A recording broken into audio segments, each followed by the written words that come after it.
The Islamic State, IS, targeted Iran due to ideological rivalry and considering Iran as a Shia theocracy, which IS, a Sunni Salafi jihadist group, views as a battlefront enemy. The attack on a memorial for Iranian General Qasem Soleimani, killed by the US in 2020, reflects the sectarian violence against Shias.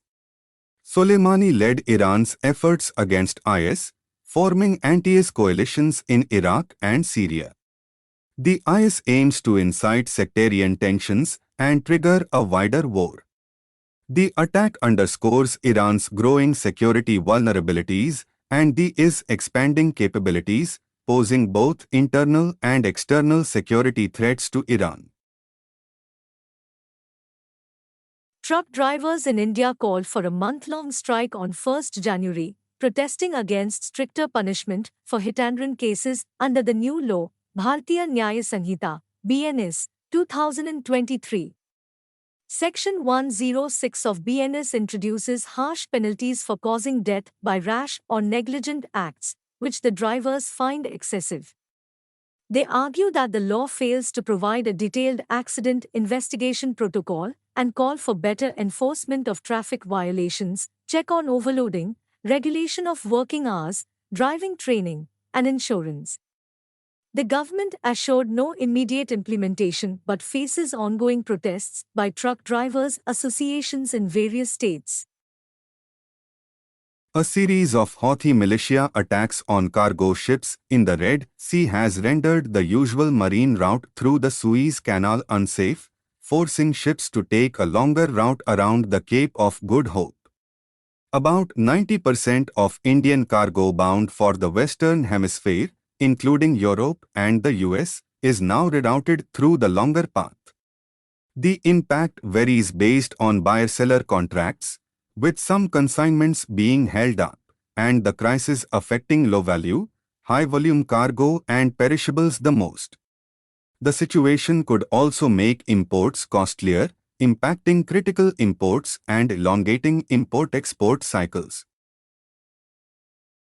On 7 April 1979, in the historic Ranghar Amphitheatre in Assam, India, the United Liberation Front of Assam, ULFA, was founded by 6 young men with the goal of establishing a sovereign socialist Assam through armed struggle.